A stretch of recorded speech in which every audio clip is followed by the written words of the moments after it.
On. We're back. We're back again. We meant to do this in maybe 1.5 videos. Balls that. Turns out we just can't answer questions fast enough. So we're going to get through them all, and it's going to be dope as hell. Yeah. Have you met me? Yes. I like to talk. Yes. Anybody who's met me can attest to that. Yes. Nobody will ever meet me again because we can't go to Magic Fests. That's not true. It'll happen in like 2024. Oh yeah, that early? Actually, the average, what is it? The average span of a global pandemic typically is 2 years. Oh wow! So like we're fucking like 25% done. So like this one or this was it the Scarlet Fever that was the one that was 100 years ago, or SARS? No, it was H1N1, swine flu, all that shit. They all Spanish influenza was 100 years ago. There we go, and like 1919 or whatever. They'll typically last for 2 years before, what's it called?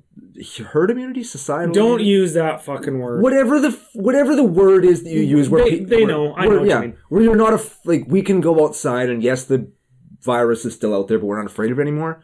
Typically, that goes for about 2 years, but we'll be back before then. Technically, we're not afraid of polio anymore, and that's still just floating around. We're breathing polio in right now, but you know what? Yeah, we. I know, right? No. Yeah. Been there. Got the needle. Yep. I don't even remember it. I got lots of boosters. I had a kid, and all of a sudden I had to get like a whole bunch of new immunization boosters. You know what else I don't ever remember, right? Getting polio. Oh, God, it's good not having polio. Right? It's like the best thing ever. Give me some. Hell yeah, dude. Fuck yeah. I love not having polio. Got some questions. Love answering questions. We do. Got some AMAs, some Ask Me Anythings from the nation. Yeah. If you want to ask us anything, there's a channel on our Discord if you're a member of that, or you can send them into commandercookout@gmail.com. We'll add them to the ball, and when we do another run of these, we'll throw it in. Yeah, you know what? The Ask Me Anything channel is for part of our creative team. It's one of the benefits on the... I hate it sounds fucking petty, but it's like the higher tier or whatever, right? And on a lot of the Discord channels, it's like we get bombarded. There's so much stuff happening that it's hard for us to answer all of it. So if we limit it to, I don't know, a little bit less people, it's a little bit easier to make content out of it. I don't know. That's kind of a bad way to say it. But and if we're totally going to be random about this, let's pull back the curtain, the shade, the mystique. I was playing a game online with FU Aiden and FU Justin from the local EDH&M group. Oh, yeah. And Totally, they're fine. I was logging into, what's that website called that everybody uses now? Spell Table? Mm-hmm. And they didn't think that I could hear them. But I could. And Aiden was saying, man,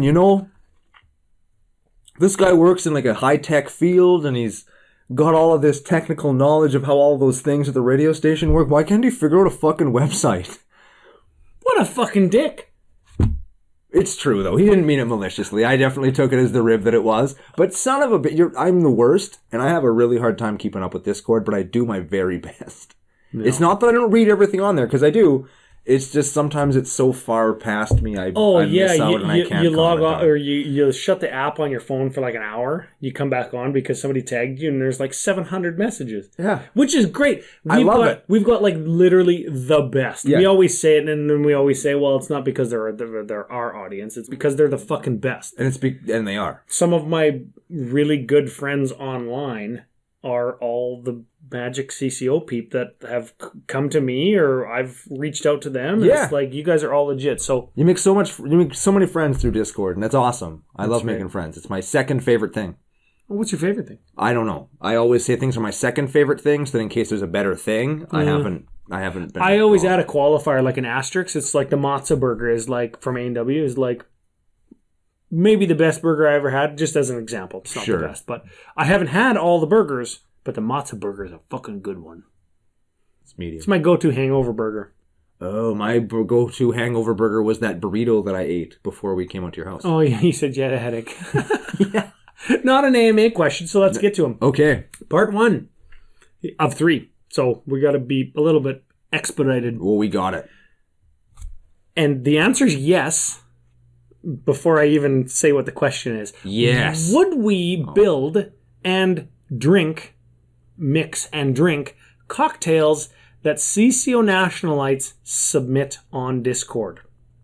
Absolutely. I'm going to say absolutely yes, 100% with an asterisk, like we talked about, as long as it's not like $700 bottle of Patron. well, $700 of Patron with like a scoop of fucking mustard in it. Yeah, no, they got to be real drinks. They got to be real drinks, and they can't be like, they mix some crystal meth and some like somebody's vagina juice from a cam girl that or sold her bath water for $50 a vial. Like, it can't be like that. Yeah. It's got to be like a tequila sunrise or a muddy butthole. I don't know if that's a drink. A mudslide. That's guaranteed muddy butthole is a thing. Kahlua mudslide, you can buy those things in those little pre-made shops. Yeah. Those are good as hell.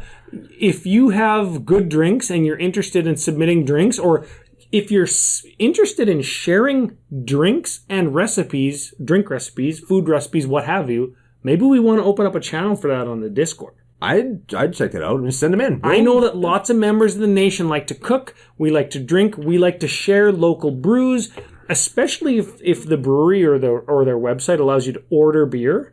Like, you're drinking local, I'm drinking local. I'm sure that you could go online and find these beers and have them sent, or other members of the nation could swap beers or drinks, and I think that would be a good community thing. Community thing. I'm going to do a public service announcement and ask a question of how this even happened. Apparently, science has proven that if you have a shitty beer that you don't like, apparently if you put a pickle in it, it makes it taste good. Well, you're adding salt and making it more sour, which... Who's the fucking guy who went to the bar, ordered a beer that they didn't like thousands of times and had peers review it? Yeah. And then they're just thinking, okay, what's a random thing I can ask for from the kitchen that I can throw in here? Who's the idiot that did that? Well, you remember on Caesar night when Rebecca broke her hand and I fell up your stairs? Yeah. Yeah, I don't. But I do. It was your stairs. And the speaker that I knocked off your wall. Sorry. It still works. Yeah, it's good. Essentially, we just put pickled stuff into our Caesar drinks, and they made me not throw up that night. Boom. What's the next question, Ryan? Fucking science. Next question. That's French for question. Nice. Have you ever made a drink that you forgot what you made and then you wanted to make it again but you don't remember? The answer, based on 15 seconds ago, yes. Absolutely we have, yes. Ryan, probably those Caesars. All those Caesars. It was championship week in the NFL. My team won, and the other team that I wanted to win also won, and the And the Rumble was on? Yes, and the Broncos ended up winning the Super Bowl. And the Royal Rumble was on, not that I knew, but... There was a night I went to a house party, and it was at like a fairly well-to-do human's place. And she was like, yo, if you want access to the bar, go ahead. And I had a double gulp cup that I was going to mix in, because that's what I used to do. I just like pour a Mickey into it, and then I'd mix and just drink it out of the double gulp cup, because I'm in high school. A Mickey is a pint. A pint of, when you go to the liquor store, a pint of hard alcohol, yeah. So I went over to the liquor cabinet. I just took like 6 bottles and poured a little bit of each one into this cup. And it ended up being like a really high-end drink that you didn't know that was even a thing? No, it tasted like carbonated air. It had no flavor whatsoever. It just kind of fizzed in my mouth a little bit when I drank it. I was like, wow, this is incredible. And I got Fids, our man Fids. Oh, yeah, Fids. He got destroyed out of his mind, hammered off of this thing, because he didn't realize actually how alcoholic it was. And I had to like stay up all night with him, make sure that he like swallowed his own tongue. But I would love to have that again, because it just was kind of fun. It was like because I got just tipsy enough where I'm like, I'm having fun, this is great, and I didn't have to like fight through, I don't really like to drink this or that. It was just Fids drank the rest of it. He took all the hurt. Oh yeah. And if this was an embarrassing Fids podcast, I could tell you a story, but I won't. If we make it to episode 203 of the podcast, I'll tell the story. I haven't done that in a long time. What's the last question, Ryan? Last question. All these questions come from Big Dick Jones, we should have said. I like that guy. Big motherfucking Dick Jones. Last question. Non-CEDH. This is a magic one. Oh, shit. Weird, eh? Yeah, what the fuck? Non-CEDH commandees that you and I would build CEDH commandees from. Well, my CEDH deck is Rurikthar. I don't know if he actually counts. Yeah, I feel like we already done this. Yeah, I feel like we already did it. Rurikthar, guys. Zata. But if I had to... Did it. And no, you're going to be on board. Okay. Got this, because I read this a little while ago and I haven't told you. Infinite mana, Rakdos, Kroxa, Titan of discard your opponent's hand and they take damage. And when you cast it from the command zone, you have to immediately sacrifice it because it didn't escape. So if you have infinite mana, you can infinitely cast Kroxa and discard your opponent's whole hand. When they can't discard cards anymore, you can continue to cast it. And when they can't discard cards, they lose 3 life every time they can't discard a card. So infinite mana with Kroxa wins you the game based on shredding your opponent's hands. But if that's not your plan because you don't have infinite mana, that sounds like a rad stacks deck. Fucking stacks. That is the EDH deck that I would build. Yeah, me too, I guess. Is not the typical, isn't blue, that's just so mean. Is still an infinite mana combo with a 3 mana commander out of the zone. Oh, that's just mean, man. And you could, based on big mana packages in black and rituals in red, early game, you could Kroxa and sacrifice it and zone it again just to make every opponent discard. Mid game, if the game is going a little bit longer because there's maybe some control decks that haven't been able to combo, and we're playing discard, so we can shred their hand anyways, we can maybe cast Kroxa again for 5 and make them discard again.